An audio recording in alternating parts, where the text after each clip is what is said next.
자, 마지막 오늘 10번째는 바로 희생입니다. 희생. 오늘 본문 말씀을 보니까 예수님이 어디가 계셔요? 겟세마네 언덕에 계십니다. 거기서 간절히 기도하십니다. 예수님의 마지막 선택의 순간에 쓴 거예요. 그 선택이 뭐예요? 내가 십자가를 질 것인가? 지지 않을 것인가? 예수님 십자가를 거부하실 수도 있었어요. 도망가실 수도 있었어요. 도저히 안 되겠다, 이거는 아니에요 하고 하나님하고 타협하실 수도 있었어요. 십자가 말고 다른 걸로 합시다 하고, 그 앞에서 절규하면서 예수님께서 오늘 본문에 보니까 땀방울이 핏방울이 되도록 그 표현을, 이게 단순한 문학적인 표현이 아니고요, 이게 진짜라는 거예요. 진짜 모세혈관이 다 터지는 거예요. 여러분 신경 막 쓰면 막 머리털 빠진다 그러잖아요. 정말로 내 몸에 그 어마어마한 그 충격이 마음의 충격이지만 이게 육신으로 막 표현이 되는 거예요. 그 정도의 심신의 고통을 느끼셨던 것입니다. 자, 우리 함께 그 대목을 같이 한번 읽어보겠습니다. 42절 말씀 함께 같이 보겠습니다. 시작. 이르시되 아버지여, 만일 아버지의 뜻이거든 이 잔을 내게서 옮기시옵소서. 그러나 내 원대로 마시옵고 아버지의 원대로 되기를 원하나이다 하시니. 아멘. 아버지의 원이 있고 내 원이 있는 거예요. 그러나 내 원대로 하지 마시고 아버지의 원대로 되기를 원합니다. 아버지의 원은 뭐예요? 하나님의 뜻은 뭐예요? 십자가를 지는 거예요. 내 원은 뭐예요? 십자가를 안 지는 거예요. 달라요. 지금 나는 이거 한 번만 다시 한번 생각해 보면 안 되겠습니까? 예수님도 이런 인간적인 기도를 하셨어요. 내 원이 있지만 그러나 내 원대로가 아니라 아버지의 원대로 되기를 원합니다. 마지막 그 기도의 결론은 뭐예요? 십자가를 지기로 결심하신 것이죠. 바로 이 결심, 바로 이 선택, 이것이 기독교를 기독교 되게 하는 가장 위대한 가치를 말해주고 있습니다. 이 마지막 10번째 제가 말씀드리고자 하는 이 기독교의 가장 중요한 가치가 바로 희생이에요. 희생. 예수님께서 자기 몸을 던지시기로 결심하신 거예요.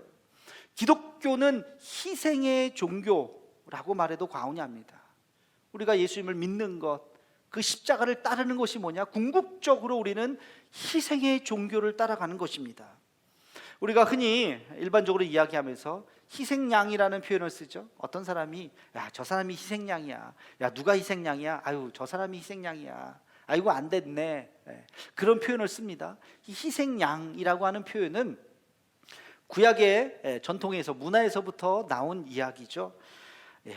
죄를 지었으면 하나님 앞에 가면 죄에 대한 대가를 받아야 돼요. 죄에 대한 대가가 뭐예요? 죄의 삭은 사망이, 죽어야 돼요. 죽으면 안 되니까 내가 죄인인데 내가 죄의 대가를 치러야 되는데 내가 죽을 수는 없으니까 나 대신 죽을 사람이 필요한 거예요. 그게 사람이 아니라 그게 짐승인 거예요. 그게 양이에요. 그래서 내 죄가, 하나님 내 잘못했는데요, 나를 죽이지 마시고 양을 죽여주세요. 그래서 그 양이 뭔 죄예요? 근데 양이 대신 죽는 거예요. 그래서 그게 희생양이에요. 희생양. 우리 인간에게 있었던 모든 죄가 있어요. 하나님이 견딜 수 없는, 죄와 함께 할 수는 없기 때문에, 그래서 우리를 다 그냥 절단 내야 되는데 물로 한번 심판하셨고, 그래서 더 이상 하실 수가 없기 때문에 인간에게 있었던 모든 죄를 싹 모아서 이 죄를 딱 뽑아버려야 되는데, 이 죄를 어떻게 대가를 치러야 이게 없어지니까 그 대가를 바로 하나님의 아들이신 예수 그리스도가 이 땅에 내려오셔서 십자가에 달리심으로 인간의 모든 죄를 다 품에 안으시고 죽으셨어요. 그래서 세례 요한이 예수님을 보고 뭐라고 얘기합니까? 보라, 세상 죄를 짊어지고 가는 하나님의 어린 양이로다. 공생애를 시작하면서 세례 요한이 예수님을 보면서 느꼈던 그 영적인 통찰이 하나님의 어린 양이다. 희생 양이 되셔서 예수님이 죽으셨던 것입니다. 여러분, 이게 희생의 가치. 예수님의 삶은 궁극적으로 십자가를 지시기 위해서, 희생하시기 위해서 이 땅에 오신 것이요, 그리고 예수님을 따르는 우리도 우리의 삶의 궁극적인 목적은 나 하나 잘 먹고 잘 살기 위해서가 아니라, 나 그냥 여러분들 부자 되기 위해서 교회 나오시는 게 아니에요. 성공하기 위해서 예수 믿는 것이 아니라고요. 궁극적으로 우리는 우리의 삶을 하나님 앞에 드리기 위해서 나오는 것입니다. 그 희생의 가치를 우리는 깨달아야 하는 것입니다. 제가 예전에 한번 섬김의 단계에 대해서 말씀을 드렸어요. 다시 한번 말씀을 드리겠습니다. 여러분 잘 기억하시기 바라요. 섬김, 우리가 흔히 교회는 섬겨야 돼 이런 말 많이 하죠. 개인적으로도 그렇고 우리 교회도 그렇습니다. 우리가 이웃 섬김을 잘 실천을 해야 돼요. 섬김의 단계가 있어요. 첫 번째 단계는, 가장 낮은 수준의 섬김의 단계는 나눔이에요.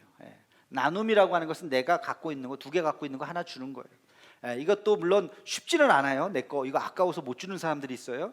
그래도 마음만 먹으면 줄 수 있어요. 그렇죠? 우리 성탄절에 우리가 늘 하는 거 있죠. 크리스마스 예배 때 나오면 뭘 갖고 오라 그러죠? 제가 선물 하나 갖고 오라 그러잖아요. 뭐 양말이든지 뭐 그게 뭐 비누든지 뭐든지 장갑이든지 아무거나 집에 있는 거 갖고 오셔도 돼요. 깨끗한 거 새 거 있으면 갖고 오셔서 포장 이쁘게 해가지고 옆 사람하고 부담 없이 나누는 거예요. 나누는 것은 누구나 할 수 있어요. 마음만 먹으면 할 수 있어요. 가장 낮은 단계의 섬김입니다. 그 다음 단계의 나눔은 뭐가 있냐면, 섬김은 뭐가 있냐면 봉사가 있어요. 봉사. 근데 이것은 나눔보다는 조금 더 어려워요. 왜? 시간과 헌신을 해야 돼. 시간과 노동을 해야 돼요. 근데 이 봉사는요, 내게 쉬는 시간, 내게 남는 시간, 내 여가의 시간을 드리는 거예요. 그래서 힘들긴 힘들지만 그러나 2단계, 아직 높은 단계는 아니에요. 봉사는 시간을 내고 땀을 흘리지만 내 시간에 가운데 토막을 드리는 게 아니에요. 남는 시간, 쉬는 시간 덜 쉬고 하는 거죠. 세 번째 단계는 바로 헌신입니다. 헌신. 이것은 나를 드리는 거예요. 나의 시간을, 그냥 시간이야, 남는 시간을 드리는 것이 아니라 내 가운데 토막에 시간을 드리는 거예요. 그래서 그냥 노는이 가서 봉사하자, 이건 봉사지만 내가 지금 돈 벌어야 되는 시간인데, 내가 지금 일하면 일당이 얼마인데 그걸 멈추고 주님 앞에 나와서 헌신하는 거예요. 겉으로 볼 땐 똑같아요. 일하는 사람 모습을 보면 똑같지만 똑같지 않은 거예요. 질적인 차이가 있는 거예요. 예수님께서 왜 과부의 2렙돈을 보시면서 칭찬하셨을까요? 돈의 가치는 아무것도 아니에요. 2렙돈은 옆에 있는 사람은 10배, 100배의 돈을 드릴 수도 있어요. 그러나 예수님 보실 때 이 사람은 자기의 전부를 넣었다는 거예요. 돈의 액수가 중요한 것이 아니라 그의 삶을 온전히 드렸다. 이것은 질적인 큰 차이가 있다는 것입니다. 여러분, 이게 달라요. 이게 헌신이라고, 자기의 삶을 하나님 앞에 드리는 것입니다. 내 중심을 드리는 거예요. 질적인 차이가 있어요. 그러나 마지막 4번째 단계는 희생의 단계예요. 이거는 내 자신을 드리는 거예요. 내 자신을, 내 가진 것을 드리는 거예요. 내 고통을 드리는 것입니다. 예수님 때문에 당하지 않아도 되는데 예수님 때문에 당하는 내 고통을 드리는 거예요. 그리고 마지막으로 내 목숨을 드리는 것입니다. 목숨을 드리는, 이게 희생이라고요. 예수님이 십자가를 그래서 지신 것입니다. 세상은 이렇게 희생하는 자를 통해서 변화가 되는 것입니다. 세계의 역사가들이 이야기하는 세계의 어떤 역사의 변곡점, 어떤 사건을 통해서 세상이 변화됐는가, 모두가 공통적으로 이야기하는 가장 큰 사건을 하나 정하라면 그게 바로 예수님의 십자가의 사건이라는 거예요. 역사는 그것으로 나뉘어집니다. BC와 AD로 나눠지는 것이 그냥 나눠지는 것이 아니에요. 예수님의 그 사건으로 완전히 다른 세상이 됐어요. 여러분, 십자가의 사건은요, 시간적으로 따지면 만 24시간이 안 돼요. 목요일 저녁에, 바로 오늘 본문 이때 목요일 밤늦게 예수님께서 간절하게 기도하셨어요. 질 것인가 말 것인가, 진짜 그렇게 결정하시고 붙잡히셔서 신문당하시고 금요일 날 아침 9시에 십자가에 달리셨죠. 오후 3시에 돌아가셨습니다. 그것으로 끝이에요. 만 24시간이 안 걸렸다니까요. 그 사건 하나로 온 인류의 역사는 완전히 변한 것입니다. 우리의 삶까지도, 저의 삶까지도, 여러분의 삶까지도 그 사건 때문에 우리의 인류의 역사가 달라진 것이죠. 여러분, 이 예수님의 이 십자가, 이것은 희생이죠. 그 한 분의 희생으로 온 역사는 완전히 변화되게 되었던 것입니다. 역사의 변곡점마다 그냥 역사가 바뀌는 것이 아니라 가만히 들여다보면 헌신과 희생과 눈물이 그 안에 있는 것입니다. 그래서 변하는 거예요.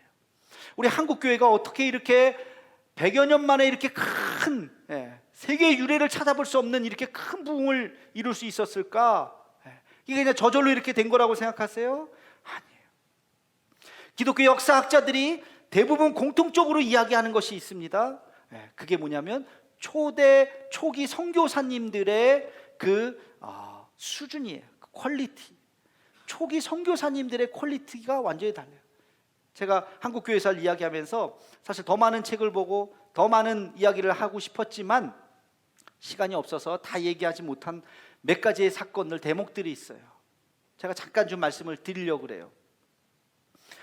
초기 선교사님들이 다 그분들이 자기네 나라에서 대단하신 분들이었습니다.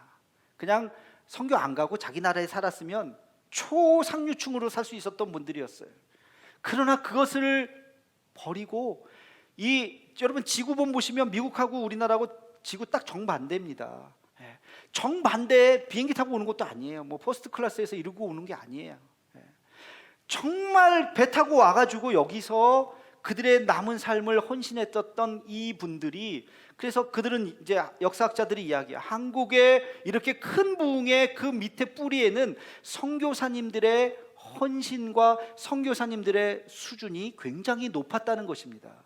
그래서 한국 교회가 이렇게 빠르게 자리 잡을 수 있었고 거기에서 양육된 우리 민족의 지도자들, 목회자들이 잘 양육이 되었다고 이야기합니다. 여러분 몇 분의 선교사님들의 이름을 기억했으면 좋겠어요. 그 중에 첫 번째 사람은 아펜젤로입니다. 여러분 아펜젤로 하면 아실 거예요. 언더우드 아펜젤로 항상 세트로 이야기해요. 그도 그럴 것이 1885년에 아펜젤로 선교사님과 언더우드 선교사님이 같이 인천 제물포항에 같은 배를 타고 오셔서 같이 내리셨어요. 그런데 언더우드는요 31년 동안 여기서 우리나라에서 사역을 하셨습니다. 많은 일들을 하셨어요. 또 장로교회 효시기 때문에 우리가 또 언더우드 이야기는 많이 듣습니다. 아펜젤로는 감리교 분이셨어요. 그리고 그 31년의 절반 정도밖에 되지 않은 17년 동안만 활동을 하셨어요. 왜? 본국으로 돌아가셨는가? 아니요. 이런 사연이 있습니다. 1885년에 똑같이 오셔서 사역을 하시다가 17년 정도가 지난 1902년 6월 11일 날 목포에서 성서 번역자 회의가 있었습니다. 언더우드도 그랬지만 아펜젤로도 성경 번역하는 위원이었기 때문에 그 당시에 우리나라 한글 성경이 없었거든요. 1902년에 한글 성경으로 번역해야 된다는 사명으로 선교사님들이 모여서 이제 그 회의를 계속하고 있었던 거예요. 목포에서 회의가 있었어요. 인천에서 배를 타고 이제 목포로 내려갑니다. 중간쯤 군산쯤에 왔을 때 안개가 짙게 깔렸어요. 배가 더 이상 갈 수가 없는 상황이었어요. 가다가 그만 배가 부딪혔습니다. 그 충격으로 그때 10대 소년, 이화학당에 다녔던 10대 소녀 둘이 배에서 떨어졌어요. 그래서 살려달라고 허우적거리고 있을 때 44살의 이 아펜젤로 선교사님이 둘도 돌아보지도 않고 뛰어내려서 그들을 구하려고 내렸다가 그만 돌아가셨어요. 할 일도 굉장히 많은데 서양 선교사가 젊은 어린 여학생들을 구하려고 떨어져서 그 아이들을 구하다가 돌아가신 그 소문이 나면서 그 고귀한 희생이 물결처럼 일어나기 시작했던 것입니다. 언더우드 선교사님이 세문안교회를 세웠듯이 아펜젤로 선교사님은 정동감리교회라고 하는 거 지금도 있습니다. 그 교회를 세우셨어요. 언더우드 선교사님이 연희전문학교, 지금 연세대 있죠, 그것을 세운 것처럼 아펜젤로 선교사님은 배제학교를 세우셨습니다. 배제학교를 통해서 민족의 지도자들이 굉장히 많은 분들이 거기서 나오게 됩니다. 그리고 이 아펜젤로 선교사님의 아들이었던 헨리는 배제학당의 제4대 교장으로 아버지의 뒤를 이어서 그 일을 이어받습니다. 그의 딸이었던 앨리스는 이화학당의 교장으로 아버지의 그 신앙의 유산을 물려받고 이 땅에서 헌신했던 가문으로 남아 있습니다. 그분의 삶 우리가 잊어서는 안 될 것입니다. 또 한 분이 있어요. 로제타 홀 선교사님. 이 조선에 여자 의사가 필요하다는 이야기를 듣고 의사였던 이 로제타 홀은 의사의 사명을 받자마자 이 조선 땅으로 옵니다. 처녀의 몸으로. 여기서 같은 의사였던 헌신적인 남자를 만나요. 그게 바로 윌리엄이죠. 윌리엄 호를 만나서 한국에서 두 분은 결혼을 하게 됩니다. 근데 이 윌리엄 홀은 얼마나 열정적인 사람이었는지 자기 몸을 돌보지 않고 열심히 우리의 아픈 사람들을 돌봐줬어요. 그때 당시 청일전쟁 이후에 콜레라가 전국을 휩쓸렸을 때 그것을 치료하다가 이분이 병에 걸립니다. 여러 가지 병에 같이 걸리면서 만 3년이 되지 전에 2년 반 정도 지나고 이분이, 그 남편이 먼저 돌아가시게 돼요, 윌리엄이. 그리고 그때 당시에 이 로제타 홀은 둘째를 임신하고 있었어요. 큰아들을 낳고 그리고 둘째를 임신하고 있었고, 남편이 죽고 장례를 치르고 몸이 좋지 않아서 다시 미국의 본국으로 잠깐 들어갔다가 둘째를 낳고 한국을 못 잊어서 다시 두 아이를 데리고 옵니다. 그 어린 둘째 아이가 여기서 풍토병에 걸려서 그 아기가 죽습니다. 그리고 큰 아들 하나를 호론달신으로 키우면서 한평생 85세가 되기까지 한평생 이분은 삶을 헌신합니다. 이 로제타 선교사는 뭘 했느냐, 고려대학교 의과대학의 전신인 경성여자의학전문학교를 만들어요. 그리고 여기에서 최초의 여자의학 박사가 탄생합니다. 박에스더 박사라고. 이분이 바로 이 고대의학대학의 전신인 경성여자전문학교 출신이에요. 그리고 이 로제타는 자기의 남편을 기리면서 평양의 근대식 최초의 병원, 지금과 같은 그런 근대식 최초의 병원을 세웁니다. 그게 바로 기홀병원이에요. 호를 기념하는, 자기 남편 호를 기념하는 병원입니다. 그리고 이분이 최초의 맹아 농아 학교를 만듭니다. 그 당시에 우리 맹아들, 농아들 다 아주 그냥 천대하던 시대 아니었겠습니까? 그때 그들을 품고 그들을 위한 학교를 만들어 줍니다. 한글용 점자책을 처음으로 만든 분이 바로 이 로제타예요. 그리고 어린이 병동을 만듭니다. 최초에. 왜 어린이 병동을 만들었을까? 자기 딸이 죽었잖아요. 자기 딸이 어린 나이에, 갓난아이에 그 딸이 죽는 모습을 보면서 어린이를 위한 병원을 만들어야 되겠다는 마음으로 만듭니다.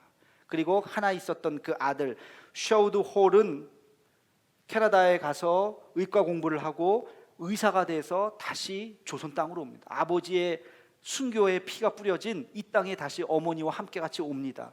그리고 해주에 결핵 요양소를 설립합니다. 여러분, 결핵 굉장히, 지금 코로나 같이 예전에 굉장히 큰 어려움이 있는 병이었잖아요. 그리고 여러분 잘 알다시피 크리스마스 씨를 대한민국 조선이었겠죠, 최초로 만듭니다. 씨에 대한 추억이 저도 있어요. 그죠? 어렸을 때 크리스마스 때면 맨날 엽서에다가 씨를 하나씩 다 붙여야 된다 그래가지고 그 씨 운동을 만든 사람이 그의 아들 셔우드 홀이에요. 양화지에 있는 그녀 로제타 홀의 묘비에는 이 성경 구절이 쓰여 있다고 합니다. 우리가 살아도 주를 위하여 살고 죽어도 주를 위하여 죽나니 그러므로 사나 죽으나 우리가 주의 것이로다.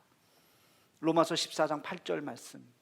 자기의 남편을 잃고 자기 어린 딸마저 잃고 자기가 한평생, 그러나 우리 조선 사람들을 위해서, 한국 사람들을 위해서 한평생 자기의 삶을 희생했던 이 헌신을 우리는 기억해야 할 것입니다. 마지막으로 한 분만 더 소개하겠습니다. 루비 캔드릭 선교사님. 1907년 24살의 꽃다운 나이에 처녀의 몸으로 이 땅에 옵니다. 하나님의 부름을 받고 24살에 와요. 선교사님들이 우리나라 와서 제일 먼저 뭘 할까요? 한글을 배워야지 뭐 말을 하고 소통을 하고 하잖아요. 그래서 서울에서 3개월 동안 한글을 배우고 개성으로 가서 5개월 동안 또 성경을 이제 한글을 배웁니다. 8개월 동안 한글을 열심히 배우던 그때에 갑자기 풍토병에 걸려요. 외국 사람들을 보면, 우리도 지금도 외국 가면 뭐 물 갈아 먹는다 해서 뭐 배탈 나고 뭐 그러잖아요. 지금도 그럴진데 100년 전에 생각해 보세요. 그래서 병에 걸렸는데 결국에는 그 병을 고치지 못하고 8개월 만에, 이 땅에 온 지 8개월 만에 죽습니다. 허망한 죽음을 경험해요. 근데 그 소식이 자기의 텍사스에 있었던 자기의 모교회에 소식이 전해졌겠죠. 그 젊은 루비 캔드릭이 한국에 가서 제대로 사역하지도 못하고 언어를 배우다가 8개월 만에 죽었습니다. 그 추모의 물결이 그 교회는 물론이고 그가 속했던 여러 가지 단체들 모임들이 눈물로 기도하기 시작합니다. 그리고 그것에 대해서 한국을 기억하고 조선 땅을 기억하면서 그 순교의 피가 뿌려졌던 이 땅을 위해서 기도하자라고 하는 기도의 물결이 막 일어나기 시작해요. 그리고 미국에서 그 루비 캔드릭을 기억했었던 20명의 선교사님들이 이 땅에 옵니다. 그 사람을 기억하면서, 그 선교사님을 기억하면서, 마지막에 이분이 풍토병에 걸려서 막 사경을 헤매다가 잠깐 정신을 차렸었나 봐요. 자기 부모님에게 썼던 마지막 편지 글이 남겨져 있습니다. 죽기 직전에 쓴 이런 편지 내용이에요. 아버지, 어머니, 어쩌면 이 편지가 마지막일 수도 있습니다. 저는 이 땅에 저의 심장을 묻겠습니다. 바로 이것은 제가 조선을 향해 가지는 열정이 아니라 하나님께서 조선을 향해 가지신 열정이라는 것을 알게 되었습니다. 내가 이 병이 나아서 다시 미국 땅에 갈 수 없을 거라는 것을 직감하는 거죠. 나는 여기서 죽겠구나. 그러나 이 죽음이 아무것도 하지 못한 죽음이 아니라 내가 이 땅에 내 심장을 묻겠습니다. 나는 이 땅을 기억하겠습니다. 그러면서 이것은 내 열정이 아니라 하나님께서 이 민족 사람들을 얼마나 사랑하는지를 내가 봤습니다. 하나님께서 이 조선 사람들을 얼마나 사랑하는지를 내가 봤습니다. 그러면서 그것을 편지로 부모님에게 쓰는 편지에 남겼습니다. 지금도 그의 묘비에는 이런 글이 쓰여 있답니다. 양아진에 다 있거든요. 내게 1000개의 생명이 있다 해도 1000개의 생명 모두를 조선을 위해서 바치겠습니다. 이게 그의 묘비명이에요. 우리보다 나아요. 우리는 여러분들 중에서 다시 태어나면 내가 대한민국에서 절대 안 태어나, 이런 분들 계시죠? 이 사람은 1000개의 생명이 있다 그래도 1000개의 생명 모두를 내가 조선을 위해서 바치겠습니다. 그게 그의 기도였어요. 8개월 제대로 사역하지도 못하고 언어 배우다가 돌아가신 이 8개월의 삶이 헛된 것일까요? 아니요. 이분들의 헌신이 있기 때문에, 삶을 드리는 희생이 있었기 때문에 오늘날의 한국 교회가 세워졌던 것이에요. 과거의 눈물 위에 오늘의 희망은 싹트는 것입니다. 여러분, 성경 말씀 기억하시죠? 울며 씨를 뿌리는 자는 기쁨으로 그 단을 거두리로다. 울며 씨를 뿌리지 않으면 거둘 것이 없는 것이에요. 다음 세대에 우리가 무엇을 거둘 것인가? 오늘 우리가 눈물로 씨앗을 뿌려야 되는 것입니다. 우리의 희생과 헌신이 있어야 되는 것입니다. 그래야 다음 세대에 거둘 것이 있는 거예요. 우리는 지금 전 세대의 희생과 눈물을 거두고 있는 것이에요. 지금 우리가 헌신하지 않으면 다음 세대에 거둘 것이 없는 거예요. 누구나 다 할 수 있는 것을 희생이라고 말하지 않죠. 할 수 없는 것을 하는 것이 희생이에요. 그냥 일부를 주는 것이 희생이 아니에요. 전부를 주는 것이 희생이에요. 굉장히 부담스럽습니다. 이 희생의 삶은 제가 여러분에게 강요할 수도 없어요. 또 강요한다고 해서 여러분이 그것을 뭐 억지로 하지도 못할 겁니다. 그렇죠? 이건 누구에게 강요할 수 있는 것이 아니에요. 그러나 우리가 한 가지 기억해야 되는 것은 우리의 삶이 궁극적으로 무엇을 위한 삶인가? 남을 위한 삶이 되어야 한다는 것. 이것을 우리는 잊어서는 안 될 것입니다. 적어도 희생이라고 하는 가치는 기독교의 가장 고귀한, 가장 순결한 가치라고 하는 생각을 잊지 말고, 이 가치를 위해서 지금까지 생명을 던졌던 수많은 사람들의 희생과 그 목숨을 우리는 기억하고, 그리고 그런 삶을 우리가 닮아가도록 하나님 앞에 기도할 수 있는 우리 모두가, 저와 여러분이 되기를 주님의 이름으로 축원합니다.